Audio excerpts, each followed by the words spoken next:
Haynes King, Georgia Tech. Dude is a bad man. Can throw, can run.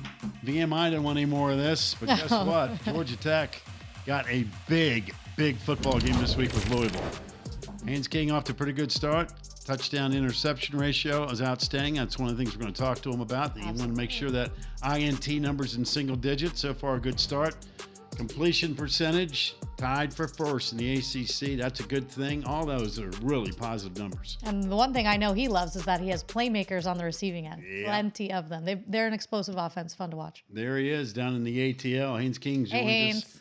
All right, Haynes. Hey. It's early part of the season, but we're now getting into crunch time. And again, I know you had that ACC game right out of the gate with Florida State over there in Dublin, which was a success.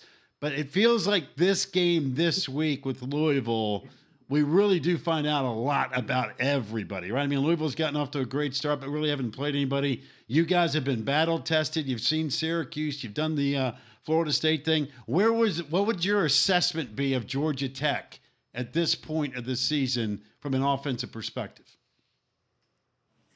Pretty much as simple as, going to be explosive, disciplined, and tough.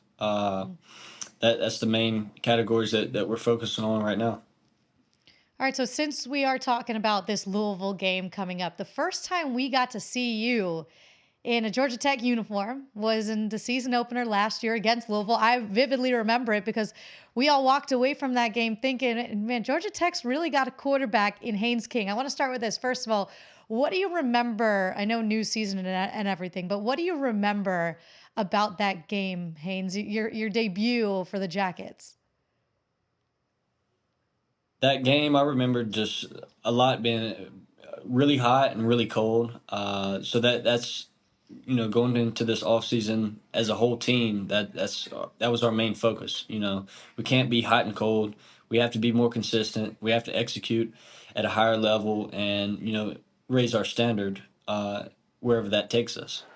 Yeah, because it really was a great football game between the two of you guys last year to open up the season there in Atlanta. So when you turn on the tape this year and you look at Louisville, what do you see in terms of attacking the Cardinals?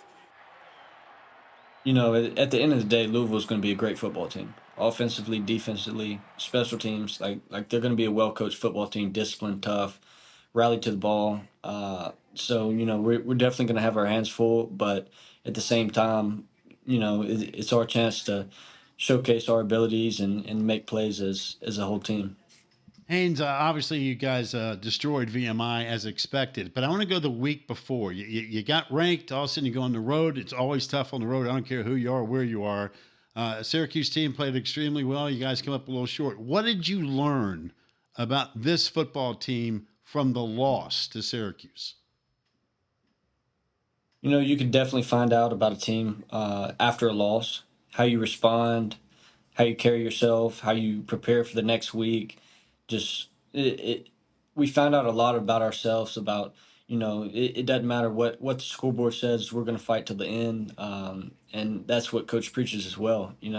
How hard can you play each and every play until the clock hits 0, and then we'll worry about the scoreboard afterwards.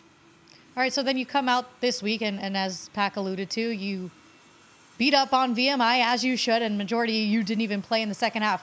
What is it like being on the sideline for a second half like that when you are the starting quarterback, but you kind of get to watch all your teammates do their thing? How do you operate over there? I was a little mad at getting pulled out, but at the end of the day, just to see those guys to get reps and to see how they develop and react when in game time situations. We see it all the time in practice, but can they actually execute and do it in a game? And just to see those guys have success as well as the whole second half, it was just fun. And you could see the whole sideline really, and heck, even the coach, especially like Leo Blackburn with all that he went through these last years with rehabbing and all that. The smile that even Coach Key had on his face when he scored, it just means a lot for the whole team. You get to kind of be a fan in those moments, which is really cool. A fan and a friend. Then talk to me about Zach Pyron, who I know you came in last year. There was a quarterback competition, and now you guys are you probably spend a lot of time together, more than a ton of your teammates. And he's found the end zone quite a bit this season. What's it like when you get to switch positions with him and allow him to take the football? I've never been a selfish person, but also with saying that, without Zach on this team and pushing me each and every day, I wouldn't be able to play as good as I am right now. But on top of that, like, I've never been selfish. I've always told Coach, whatever you think is best for the team and whatever it takes to win is, I'm for. And just to go see him have that success out there and, kind of rally the football team, pound the rock, just find ways to get in the end zone, even though they know it's coming. It's a special moment, and just see how fired up. And every now and then we kind of mess with him after he scores his little celebration or kind of what he does after that. So we kind of mess with him about that as well. Haynes, when you're studying a team, and it doesn't matter whether it's Louisville this week or whoever's on the schedule, do you have a preconceived notion of how the game's going to play out? And if so, like, when does it hit you? Is it a Tuesday or Wednesday, or is it on game day? I'm just kind of curious how your mind works, whether it be Louisville or anybody else. Do you have a feel for how you think the game's going to play? We usually have a feel later in the week. Some days it's on Thursdays, some days it's on Fridays, and some days you really don't even know what's going to happen before the first snap. And teams also do a great job of changing up what they're doing defensively and stuff like that to give us issues as well offensively. But with that being said, usually we find out around Thursday, Friday-ish when we have our last run through of the script and what we're doing and what we have planned. And how often are you right on Thursday or Friday when it finally hits you? I mean, you tell me what your 76% completion rate. What would you put a percentage on that your intuition is right with how a game's going to play out? Well, we're 3-1, so I'd probably say 75% right now. There you go. That's a Georgia Tech answer right there. We go right to the numbers, no nonsense. Yeah. All right, so again, I know it's Tuesday, and you said Thursday or Friday. Would you sense that this game coming up this week potentially can be a very high-scoring game, given what you guys can do? And obviously, Louisville's been incredibly dynamic in their first two games and have 2 weeks to get ready for you. Do you think this is a high-scoring game, or is this one of those, hey, it could be 21-17 kind of thing? I definitely agree with you. The potential for it to be a high scoring game is there, but also I haven't had the feeling yet, but they're going to be a great defensive team. We have great defensive players as well, and a great defensive staff that is going to come up with a really good plan. So, like I said, we'll figure it out probably around Thursday, Friday-ish. But the potential for a high scoring, explosive game is definitely there. Yeah, and it's going to be a fun chess match between these two coaches, that's for sure.